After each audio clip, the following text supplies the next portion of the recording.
Today we have a couple little friends who were dropped off at the Norwood Police station.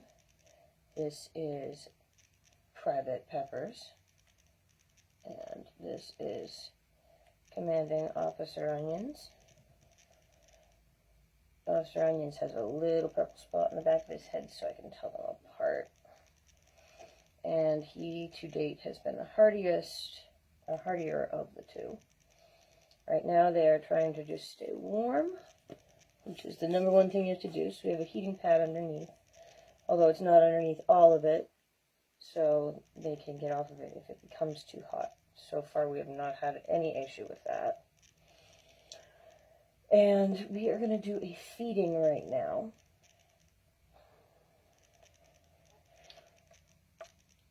In a bowl of hot water, I have my little beaker of feeding solution and some 1 milliliter syringes that I picked up at the local drugstore. Just asked the pharmacist, gave me a handful of them for free.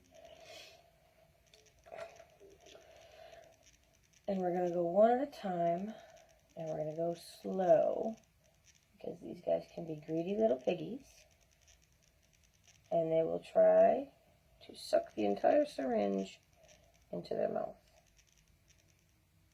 And in that case, it could cause aspiration, where they fill their lungs with the liquid and literally can drown. I'm very slowly pressing on the plunger. And as you can tell, he's trying desperately to get the whole thing into his mouth. And I'm feeding him with the syringe at an angle like this because they're actually pretty bad at swallowing.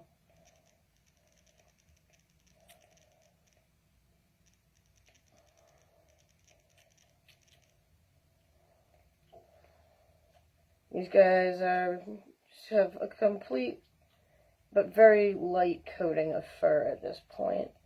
Their eyes are still closed, and I estimate they are between 3 and 4 weeks old. Whether or not they were truly abandoned is irrelevant at this point. Most baby animals, well-meaning people think that they're abandoned when the mother is just off getting food or what have you. The best chance for any animal to survive is mom. But in this case, they were brought into the police station. They had been away from her for quite some time. They were very dehydrated. Just like with any medication or any sort of syringe, you want to make sure there's no air bubbles in it by flicking it. Let's see, we just did... Did we do Officer Onions, or did we do... I'm losing track. Yeah, here we go. Come here, you. Here we are. Here we are, little one. I'm purposely not in this video because these little guys have kept me up all night for the past 2 nights, and I look like garbage.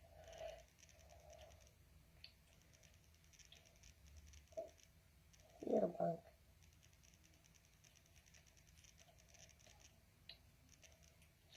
And my dog is being an excellent sport about all this. Right, Trooper? He's a good boy. Hi, Trooper.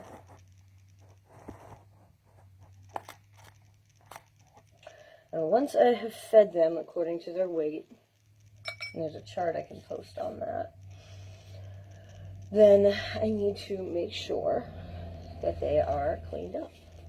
Because Mama would never let messy little baby faces in her nest. And we need to stimulate them to urinate and defecate. Otherwise it gets built up.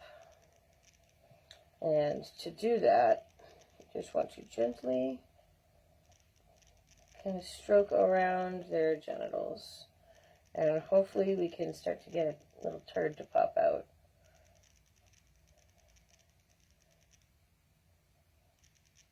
know.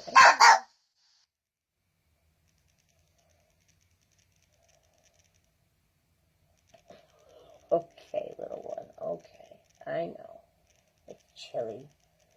We'll get you back in here with your brother.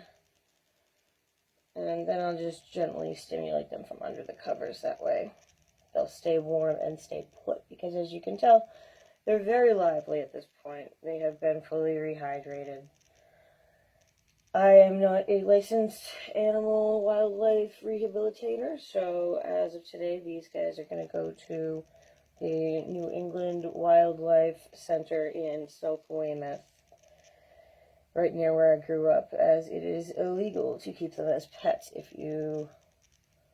illegal to keep them at all if you are not a wildlife rehabilitator, but it's illegal to keep them as pets in Massachusetts. And squirrels make horrible pets.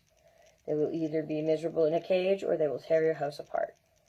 So, that being said, if you find a baby, unless its mother is dead right next to it, or it is very seriously or obviously injured, don't touch it. Just leave it alone.